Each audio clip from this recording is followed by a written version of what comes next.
আজকে ঘুম থেকে উঠে এই তো রান্না করতে চলে আসলাম। রান্নার কোনো বাজার ছিল না, শুধু ফ্রিজে মাছ ছিল, সেগুলোই আজকে রান্না করব। আসসালামু আলাইকুম, সবাই কেমন আছেন? নিশ্চয়ই ভালো আছেন, আমিও ভালো আছি আলহামদুলিল্লাহ। এই তো আজকে আর একটা ভিডিও নিয়ে চলে আসলাম। তো আজকে তেমন কোনো বাজারই ছিল না, ফ্রিজে কিছু চিতল মাছ ছিল, সেগুলোই আজকে পেঁয়াজ দিয়ে ভুনা করব। এদিকে আমার ভাতটাও বলক পড়ছে, ঢাকনাটা নামিয়ে দিলাম।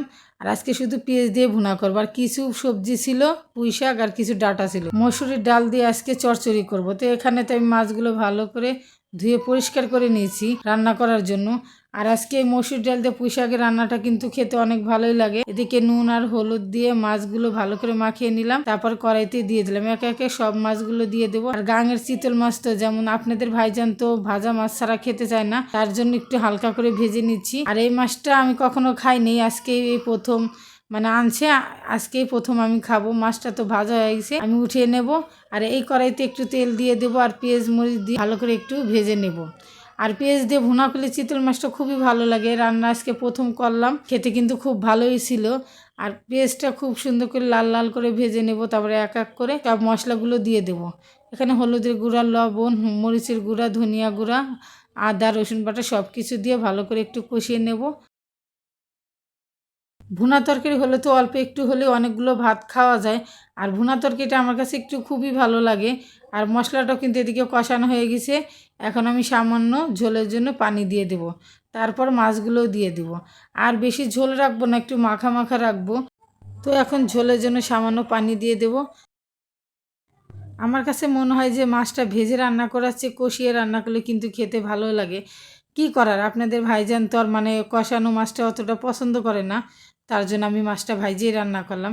আর এদিকে তো মাছগুলো আমি দিয়ে দিলাম, মাছগুলো দিয়ে কিছুক্ষণ রেখে ভালো করে জাল দেবো। আর এদিকে আমার মাছ রান্নাটাও কিন্তু প্রায় হয়ে আসছে।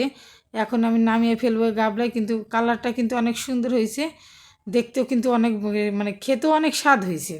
আর এদিকে তো পুঁই শাক তরকারিটা রান্না করার জন্য এদিকে আমি সব কিছু গুছিয়ে নিয়েছি। পুঁই শাকগুলো সুন্দর করে কেটে ধুয়ে ভালো করে পরিষ্কার করে নিয়েছি, আলুগুলো লম্বা লম্বা করে কেটে নিয়েছি। আর এদিকে মসুর ডালগুলো কিন্তু ধুয়ে আমি দিয়ে দিছি।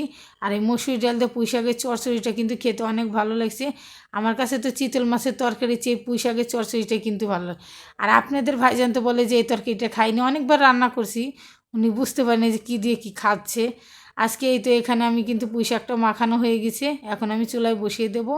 আর এদিকে তো আমার পুঁই শাকের চচ্চড়িটাও কিন্তু হয়ে গেছে, দেখেন কি সুন্দর পোড়া পোড়া হয়েছে। আর পোড়া পোড়া রাখলে কি হয়, একটু স্বাদ লাগে। তরকারির কালারটাও কিন্তু সেই হয়েছে। আর মসুর ডালটা দিলে কি হয়, তরকারিটা অনেক সুন্দর মানে একটু আঠালো আঠালো হয়, খেতেও ভালো লাগে। আচ্ছা, খাওয়া দাওয়া তো কেমন হয়েছে? আনকমন তরকারি তো খাইনি মনে হয় আগে। না, আগে রান্না করছি, তোমার মনে নাই তাই। হয়তো রাধা দেখিনি। হ্যাঁ, চিতল মাছটাও খাওয়া দিও।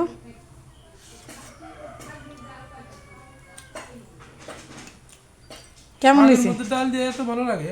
হয়তো প্রতিদিন তো মাছ দিয়েই খাওয়া, আজকে জানি মসুর ডাল দিয়ে চচ্চড়ি না, করলাম। খারাপ লাগে না, ভালোই হয়েছে। চিতল মাছটা খাওয়া দেখো। আমি কোনো সময় চিতল মাছ খাইনি। শীতল মাছ তো সবসময় পাওয়া যায় না, এটা নদীর মাছ তো মাঝে মধ্যে পাওয়া যায়।